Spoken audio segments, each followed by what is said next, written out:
कुछ दिन पहले ही मैं अपने खुद की पुराने वीडियोस देख रही थी और उसमें मैंने रियलाइज़ किया कि मेरे जितने भी वीडियोस थे उनमें मैं लगातार अपने डिवोर्स को लेकर बात करती थी and actually I was sharing experience of my married life, my divorce life and then how I recreated myself after my divorce, जिसमें मुझे अक्सर एक कमेंट ज़रूर आता था that you franchise in divorce, या फिर आप बार बार डिवोर्स की क्यों बात करती हैं, या आप बार बार ये क्यों बोलती हैं कि मैं एक सिंगल वर्किंग मदर हूँ। हर बार ये सब बताने की ज़रूरत नहीं है। और तब मेरी एक ही सोच ये होती थी कि मैं ये इंटेंशनली नहीं कर रही हूँ। मैं हमेशा ये बोलती हूँ कि मैं अपना लिव्ड एक्सपीरियंस शेयर कर रही हूँ। इसलिए मैं अपने इस इमोशन के साथ में कि कैसे मैं डिवोर्स को मैंने 10 साल में जिया है, उसे शेयर कर रही हूँ। सो ये एक इमोशन है। जैसे happiness is a state of mind, ऐसे sadness is also a state of mind. I am not saying that I was sad for 10 years. I am just saying I was processing my relationship which got over, my marriage which got over. और किसी भी heart break की, किसी भी emotion की कोई timeline नहीं होती है। आप भर सब प्रयास कर लें उससे उबरने के, पर आप नहीं उबर पा रहे हैं। You know why? क्योंकि you need to sit with your emotion. अब यहाँ पर आप सोचिए कि मैं एक तरफ तो गोल की बात कर रही हूँ, मैं अचीवमेंट की बात कर रही हूँ, और दूसरी तरफ मैं इमोशन में आ गई। आपको समझाती। अब रिक्रिएटिंग मी का ये जो सीजन 2 आप देखेंगे, इसमें आप रियलाइज करेंगे in the last 6 months I have बेयरली spoken about my divorce. हाँ, कहीं-कहीं रेलेवेंट कुछ फैक्ट आता है तो वहाँ पे मैं बोल देती हूँ। Otherwise the whole topic is or whole narrative is not around divorce. And even I was surprised. You know why? Because इस ओवरकमिंग के प्रोसेस में I started enjoying even the sad state of my mind. और जैसे ही मैंने उसे enjoy करना शुरू किया, मैं ऑटोमैटिकली सैड से हैप्पी स्टेट ऑफ माइंड में आ गई एंड मैं ऑटोमैटिकली अपने डिवोर्स के फेज़ से बाहर निकल कर इस एक फेज़ में आ गई जहाँ पर I am more in tuned with building my 40s।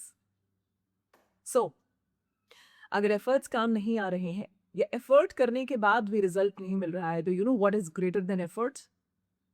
Enjoyment. And ये चीज़ जब मैंने सोची, तो मुझे लगा शायद ये मेरी ही थ्योरी है। वाह आकांक्षा, तुम्हें तो कोई थ्योरी क्रैक करनी है, बट ऐसा नहीं है। Then I actually googled about it. या फिर यूँ सोच लीजिए कि आजकल वैसे भी आपके दिमाग में जो आता है वो आपकी स्क्रीन पे आ जाता है। अचानक से मेरी स्क्रीन पर एक theory I, which is a research, actually a research done that the moment you start enjoying the process, उसके जो रिजल्ट मिलने की संभावना होती है, वो ज़्यादा हो जाती है। तो जब मैंने इसको अपनी लाइफ से रिलेट करके देखा एंड आई रियलाइज्ड कि oh my God, this this is 100% true. मैं आपको अपनी लाइफ के एक एक इवेंट से बताती हूँ। ठीक है? तो when I was married for 10 years, there was a phase in my life when I knew that my marriage was over, but I was not able to take the step of divorce. तो फिर मैंने क्या किया कि instead of focusing on the sad married life of mine, I started focusing on the bright career. I was a celebrity radio jockey. मेरे पास काफ़ी अच्छी job की वजह से बहुत अच्छा एक्सपोजर था, बहुत अच्छे कॉन्टैक्ट्स थे। मैंने अपने उस चीज़ पर फोकस करना शुरू किया और मैंने वहाँ पे उसको वहाँ एंजॉय करना शुरू किया, और मैंने अपने मन ही मन में ये सोच लिया कि भाई देखो, मैंने कोशिश करके देख ली कि इस शादी में बदलाव आ जाए, ये शादी बेहतर हो जाए, नहीं हो पा रही है। अब जो है इसमें यहीं पे छोड़ दो और ज़िंदगी को एन्जॉय करना शुरू कर दो। एंड देन अपने आप सर्कमस्टेंसेस ऐसे बने that I came out of that marriage. There was a time जब टीवी में बहुत परेशान थी और मैं बहुत कोशिश कर रही थी कि रेडियो में मेरा हो जाए, वापस मेरा रेडियो में हो जाए। मैंने काफ़ी जगह अप्लाई किया, नहीं हुआ। Then finally I started enjoying TV. मैंने कहा देखो, अब वहाँ तो हो नहीं रहा है, अब टीवी में जो करने का मौका मिल रहा है उसे एन्जॉय करना शुरू कर दो। And the moment I started doing that, honestly मेरी टीवी की जर्नी भी बहुत अच्छी और बेहतर हो गई। देयर वाज़ अ फेज़ जहाँ पे डायरेक्टर और प्रोड्यूसर बोलते थे कि हमें तो आकांक्षा ही एज़ एन एंकर चाहिए। उसके बाद एक फ़ेज़ ये आया था जब मैं रेगुलर जिम करती थी, but I was not able to achieve the desirable figure. मैं यहाँ पे एग्ज़ैक्टली डिज़ायरेबल फिगर का ना वर्ड इसलिए इस्तेमाल कर रही हूँ दैट क्योंकि मैं जिम करते हुए मुझे काफ़ी वक़्त हो गया था। तो मुझे लगता था कि यार ये चेंजेस आने चाहिए। जैसे मुझे हमेशा से ही शौक था कि मेरी एब्स आएँ और मैंने सोच के रखा हुआ था, बट वो ऐसा नहीं हो रहा था। फिर अचानक से मैं अपना जो जिम का वर्कआउट है, मैं वो ये सोच के नहीं जाती थी कि मुझे अब वेट लूज़ करना है या अपना डिज़ायरेबल फिगर चाहिए। आई स्टार्टेड एन्जॉयिंग द मूवमेंट और उस मूवमेंट को एन्जॉय करते मुझे ये भी समझ में आ गया कि मेरी बॉडी के लिए क्या काम करता है and I started doing that.